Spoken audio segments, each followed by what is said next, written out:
So the so-called big tough guy is afraid to answer some basic questions now. You know, Tom Homan, who's got that tough guy out, I'm Tom Homan and I'm coming for you. I'm coming for you. Better believe it. I'm coming for you.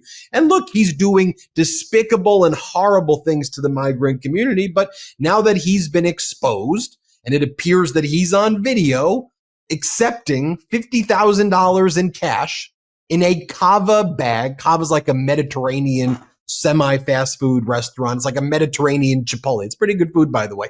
Now he's saying, I'm basically done talking about that. And all I'm going to talk about is just the day-to-day, you know, I'm going to attack California for protecting migrants. But don't ask me any questions at all about the $50,000 in cash. You know, he's only been doing interviews on friendly media right now. Like he's no longer, and this may change soon, but he hasn't been going on like MSNBC or CNN or ABC, or which he used to go on all the time because he liked going on and saying the really nasty and mean and hateful things. Yeah, we're going after your community. We're going after you, going after you, going after you. Okay, well, we just want to know a very basic fact. Very basic fact. Were you handed $50,000 in cash in basically a brown paper bag? Okay, were you handed that? And is it your position that that's how you do business? Because if he doesn't address the cash component, but when he was asked about it, he's like, everything I do is perfectly legal. I ran a business. I'm now making only 18% of what my salary used to be. And so that's just how I do business. But he didn't address the central point, because I think that the American people deserve to know you have a big position. You've been inflicting so much pain and suffering on people throughout the United States of America. Is it your position that as part of your business operations, you would show up at Mediterranean restaurants, semi-fast food, and you would take $50,000 in cash, and that's what you do? I don't do business like that. You know, I don't pay my employees at MeidasTouch in brown paper bags with cash. I think it would be concerning if I did that. So why are we being gaslit about this concept? And if you do, explain why you did it. Otherwise, just leave the administration. Like you shouldn't be in a position of power. Like it is this lack of accountability structure, and it's so flagrant. And what do they want us to do? In all of the Trump chaos, they just want us to forget about it. But I'm doing this video with Harry Litman, who you heard laughing in the background. I bring Harry on, one, because he's one of the most knowledgeable people as a former top federal prosecutor, but he also laughs at my jokes and occasionally keeps his phone on during the interviews. But let's bring in Harry Litman from the Talking Feds podcast. So Harry, yeah, I mean, that to me, you know, the story broke last week. It's one of those things where I feel the story is fading from corporate news. Like, all right, it's Trump being Trump. What are we going to do? What are you going to do is be reporters. Keep reporting on it. Keep this in front of the people. This is outrageous. And I think that's what's going to happen. The Dems are already going for it, and this tape is out there. And as you say, $50,000 in a bag. I got to say, you are more credulous than I am, Ben. I'm not saying beyond a reasonable doubt if I were on a jury, but come on. He's asked by Laura Ingraham, did you take the money? He said, I did nothing illegal and I'm gratified DOJ found it.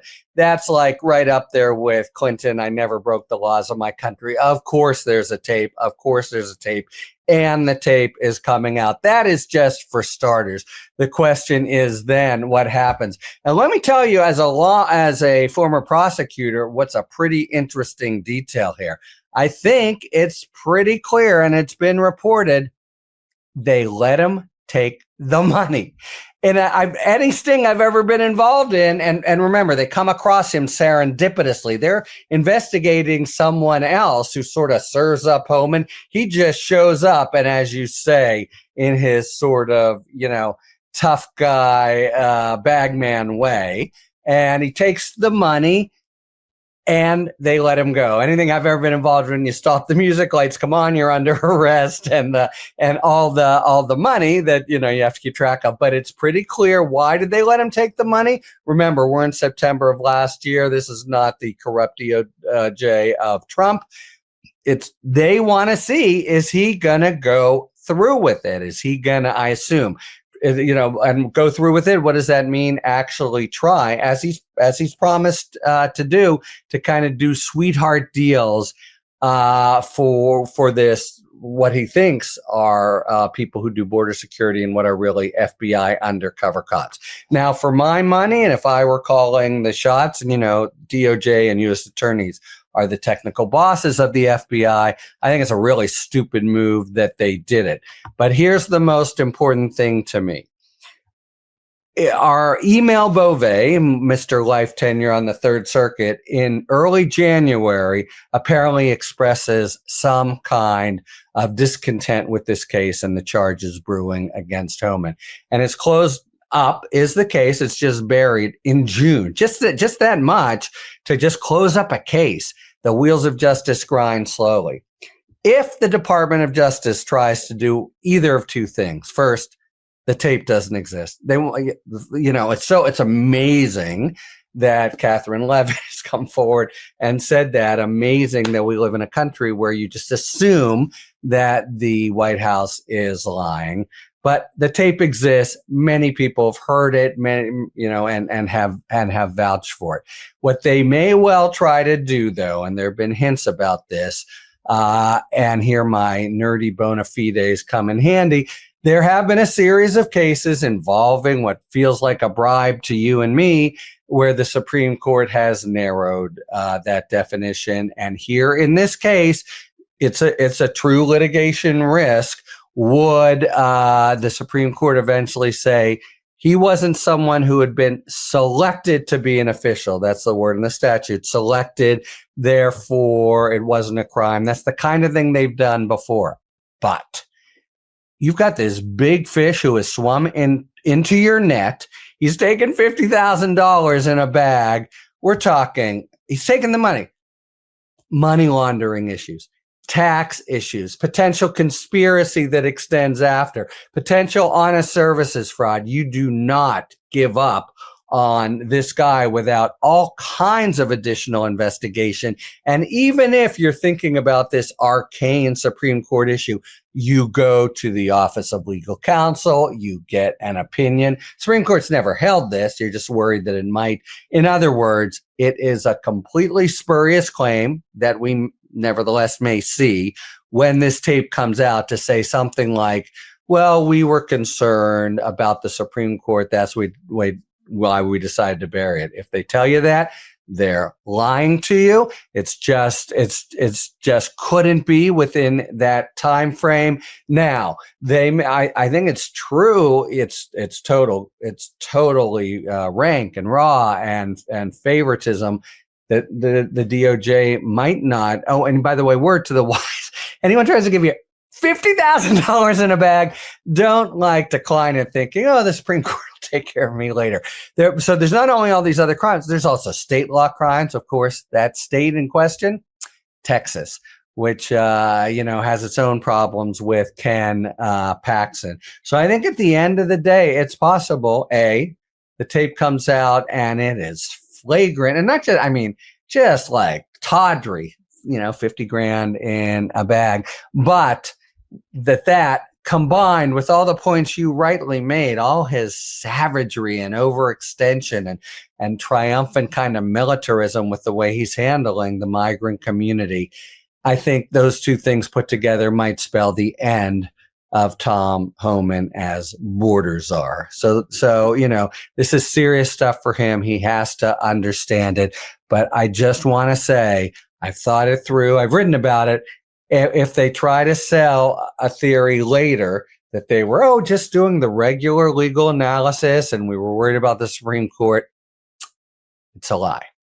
Well, that's why I think with all of these things, right, whether we're talking about the Epstein files, now the Tom Homan tapes, whatever it is, it always comes back to transparency. Transparency is just, we should be able to have this information.